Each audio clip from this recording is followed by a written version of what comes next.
Dans le cadre de l'environnement urbain de Lomé, l'AFD travaille avec le district autonome du Grand Lomé pour pouvoir apporter un certain nombre de solutions à la ville de Lomé. C'est dans ce sens que depuis 2008, 3 types de projets dénommés projets environnement urbain de Lomé sont mis à jour et exécutés. Disons PEL 1, PEL 2, PEL 3. Le PEL 3 fait partie des projets recensés par cette initiative Clean Ocean. Centré sur la gestion des déchets, il contribue à lutter contre la présence de déchets plastiques sur terre et dans la mer. Le territoire du Grand Lomé, c'est environ 2 millions d'habitants aujourd'hui, un quart de la population du Togo, et c'est 300 000 tonnes de déchets, d'ordures ménagères produites par an. Avant 2005, ces déchets étaient jetés dans des dépotoirs sauvages dans les différents quartiers de la ville, avec les conséquences sur l'environnement urbain que ça peut avoir, voire sur la santé des populations riveraines. Une partie des déchets est également brûlée dans chaque cour, dans chaque maison. Donc tout l'enjeu de la collectivité locale, de la commune de Lomé, était de remettre sur pied une filière capable de ramasser l'ensemble de ces ordures, de les amener d'abord dans des centres de regroupement intermédiaires, puis dans un centre d'enfouissement pour un traitement final.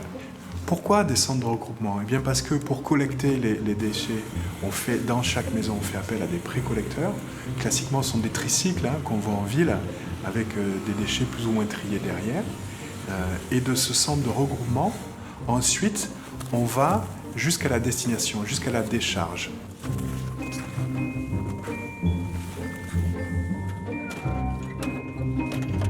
Qu'est-ce qui s'est passé en 2018 quand la collectivité locale, la commune de Lomé, a décidé de fermer la décharge d'Aguenivier ? Il y avait des récupérateurs. Il y avait 66 récupérateurs qui vivaient de la recherche, du tri, de la récupération de déchets sur cette décharge.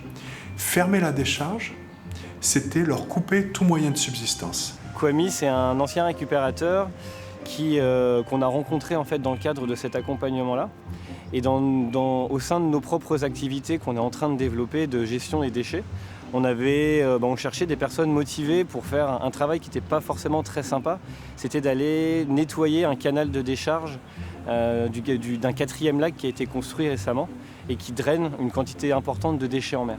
Entrepreneur du Monde a notamment créé une structure, l'ONG qui s'appelle Miawodo, ici au Togo, pour travailler spécifiquement sur les déchets et la valorisation d'un grand nombre de déchets. C'est d'ailleurs eux que nous avons retenus au niveau de nos bureaux pour nous aider à améliorer notre gestion des déchets. Et nous avons un composteur, du tri plastique, papier, verre et ordures ménagères qui nous permet de réduire sensiblement le volume des déchets qui est collecté par un pré-collecteur avant d'être déposé dans un centre intermédiaire et puis de terminer au centre d'enfouissement technique d'Aképé.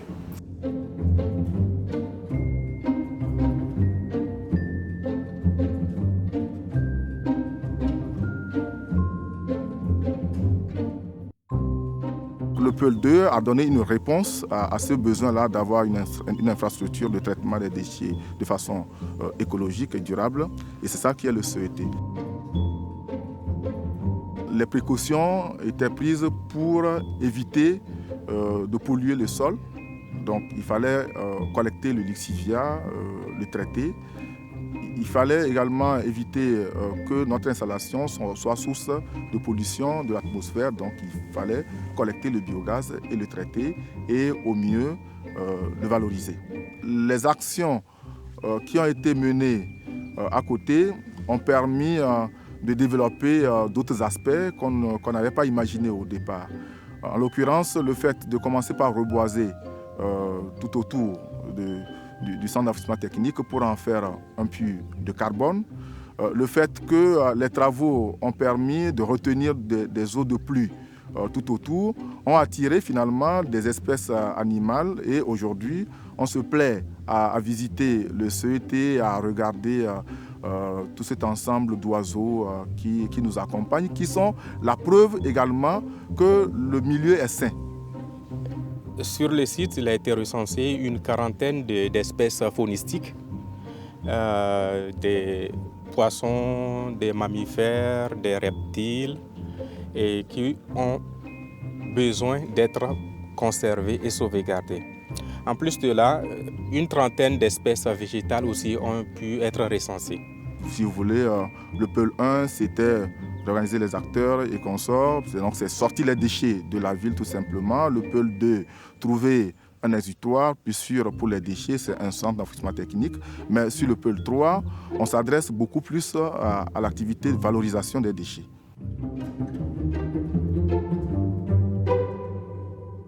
Le plastique, ça arrive de quelques partenaires. Il y a les collecteurs, les pré-collecteurs, ceux qui font les pousse-pousse qui nous les apportent. Bon, quand ils les apportent, nous on fait le stock par différents types de matières. Après le stock, on fait les tris par couleur pour séparer les différents types de plastique. Après les tris, ça passe au broyage. On a une machine de broyage. Le broyage, ça se fait, c'est une machine automatique de lavage. Ça lave immédiatement les matières qui sont broyées et ça sort propre. Après le broyage, il y a le séchage pour que ça soit sec et l'empilation dans les sacs qu'on stocke, ce que nous appelons le produit fini. Quand les enfants amènent leurs déchets, nous on les récupère. Ils nous donnent des déchets, ils profitent des jeux, des attractions qu'on laisse à leur disposition. Et maintenant, nous, on prend ces déchets-là pour faire des constructions. Ce qu'on leur dit, c'est ne pas risquer pour aller chercher ces déchets-là. Et puis, bon, quand on veut construire, par exemple, quand on a voulu faire la clôture, on les a dit, on veut des pneus, il fallait voir. Il y a des enfants qui sont avec les pneus, tout ça là. Donc, nous, ça nous permet de faire les constructions. Ici, c'est les piotas que nous consommons sur place. Donc, on a essayé de faire des sacs avec. Parce que, qu'est-ce qu'on avait distribué dans les écoles? On disait aux élèves, ils ont dit non, c'est que c'est vilain, que c'est pas esthétique. On dit non, vous allez au sport. Au sport, par exemple, vous mettez le sac dans les sachets noirs. Pourquoi pas ne pas mettre les sachets dans ce sac-là et mettre ça dans votre propre sac? Les ordures sont déposées par terre avant d'être ramassées. Et donc, en les ramassant, c'est avec du sable, beaucoup de sable. Près de 40% des ordures que nous avons ici sont gorgées de sable. Alors donc, notre table de tri est faite avec de petits trous. Donc il y a là les métaux, les boîtes de conserve, les sachets de piawata et autres sachets plastiques qu'ils mettent de côté. Avant maintenant de dégager les éléments vraiment dits fermentescibles pour être convoyés au niveau de la formation des andins. Donc c'est après 2 mois, n'est-ce pas, de retournement, du suivi total de ces andins, on le convoie sur le hangar de maturation. À partir du début du lancement jusque le regroupement des tas de ces andins, nous prenons 3 mois pour avoir le compost stabilisé. Nous le mettons dans les conteneurs. Il y a une société qui a pris un contrat avec les autorités qui vient prendre ça et toutes ces ordures sont convoyées au niveau de AKP, du centre d'enfouissement de la CET de l'autre côté. Ce que nous devons faire pour les sachets plastiques, désormais, si quelqu'un va par exemple payer la nourriture, on lui donne les sachets, il peut ramener, il peut laver le sachet et ramener. Les déchets, c'est lié au comportement des individus et à l'intime. Il y a une perception et c'est très difficile de vouloir imposer quelque chose. On doit susciter l'adhésion des citoyens. Et c'est pour ça que la commune de Lomé a développé des campagnes de sensibilisation à l'hygiène collective, à la gestion des ordures ménagères dans les foyers. Ça a été fait dans le cadre de la 2e phase du programme environnement urbain de Lomé et une nouvelle phase de campagne de sensibilisation va démarrer très bientôt dans le cadre de la 3e phase.